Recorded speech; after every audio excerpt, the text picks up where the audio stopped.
اشہد ان محمد رسول اللہ. سورۃ قریش. بسم اللہ الرحمن الرحیم. لإلاف قریش إیلافہم رحلۃ الشتاء والصیف فلیعبدوا رب ھذا البیت الذی اطعمہم من جوع وآمنہم من خوف. قریش کو مانوس رکھنے کے لیے اللہ نے ان کے دلوں میں محبت ڈال دی. رحلۃ الشتاء والصیف، سفر کی سردیوں میں بھی اور گرمی میں بھی. اس میں اشارہ ہو رہا ہے کہ جو ایسٹ ویسٹ ٹریڈ میں قریش کو مونوپولی حاصل ہو گئی تھی. پہلے یہ ٹریڈ قوم سبا کے ہاتھ میں تھی، جبکہ عروج کا دور تھا یمن کا. تو ہوتا یہ تھا کہ ہندوستان سے اور جاوا اور ملایا اور سماٹرا، بورنیو اور چین سے سارا جو سامان تجارت آتا تھا وہ یمن کے ساحل پر، کیونکہ نہر سویس تو تھی نہیں. اب ایک طرف وہ ہے فار ایسٹ، ایک طرف ہے یورپ، اور یورپ کو اور فار ایسٹ کو ملانے والے کوئی آبنائے نہیں ہے، پانی. اور وہ راستہ جو ہے round the Cape of Good Hope, وہ تو 1498 میں واسکو ڈی گاما نے تلاش کیا ہے، گویا کہ حضور کی بعثت کے 800 برس بعد. اس وقت کیا شکل تھی کہ سارا یورپ کا سامان تجارت آیا تھا فلسطین کے ساحل پر، شام کے ساحل پر، اور یہاں سے سارا مال آ کر اترتا تھا یہ یمن کے ساحل پر. تو کچھ عرصے پہلے تک، تو کوئی 150-200 برس پہلے تک حضور سے یہ ساری تجارت یمنیوں کے ہاتھ میں تھی. یمنی قافلے لے کر چلتے تھے، یہاں سے اس مال کو لے گئے وہ شام تک، پھر وہاں سے مال لے آئے، اور یہ ایک طرح سے گویا کہ ایسٹ اینڈ ویسٹ جو ٹریڈ تھی اس میں انہیں کی پوزیشن حاصل تھی.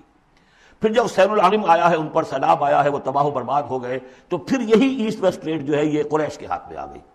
اور ان کو خاص طور پر پروٹیکشن یہ حاصل تھی کہ چونکہ یہ خانہ کعبہ کے متولی تھے اور وہاں تمام قبیلوں کے بت رکھے ہوئے تھے، گویا کہ سب کے خدا ہاسٹیج تھے ان کے پاس، لہذا ان کے قافلے پر کوئی حملہ نہیں کر سکتا تھا.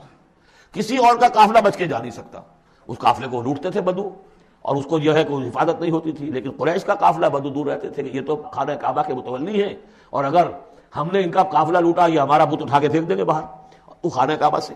اس لیے انہیں اس خانہ کعبہ کی وجہ سے وہ پوزیشن حاصل ہوئی کہ انہیں تونگری اور دولت مندی حاصل ہو گئی.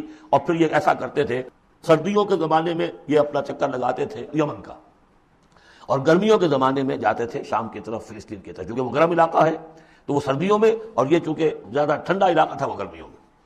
لإلاف قریش، اس واسطے کے مانوس رکھا قریش کو. إلافہم رحلۃ الشتاء والصیف، ان کے دلوں میں وہ الاف سے مراد کیا ہے کہ سفر جو ہے ان کا جاڑے کا اور گرمی کا، اس سے ان کو گویا کہ مانوس کر دیا. فلیعبدوا رب ھذا البیت، پس انہیں بندگی کرنی چاہیے، پرستش کرنی چاہیے اس گھر کے مالک کی، اس گھر کے رب کی. انہوں نے یہاں لا کے 360 بت رکھ دیے ہیں. انہیں چاہیے تھا کہ خلوص اور اخلاص کے ساتھ جو اس گھر کا اصل مالک ہے، جس کی توحید کے لیے یہ مرکز بنایا تھا ابراہیم نے، ان کے جد امجد نے، اور کہا تھا کہ ربنا لیقیموا الصلاۃ، تیری نماز قائم کرنے کے لیے میں نے یہ گھر بنایا ہے، تو اس کو انہوں نے جو ہے بت کدہ بنا دیا. دنیا کے بت کدوں میں پہلا وہ گھر خدا کا، ہم اس کے پاس ماں ہے، وہ پاس ماں ہمارا. تو کرنا یہ چاہیے تھا الذی اطعمہم من جوع، جس نے کہ انہیں طعام پہنچایا اور بھوک سے نجات دی، انہیں غذا دی، انہیں دولت دی. وآمنہم من خوف، اور ان کو امن دے دیا ہے خوف سے، کہ ان کے قافلوں کے اوپر کسی حملے کا خوف اور اندیشہ نہیں ہوتا. بارک اللہ لی ولکم فی القرآن العظیم ونفعنی وإیاکم بالآیات والذکر الحکیم. مولاي صل وسلم دائما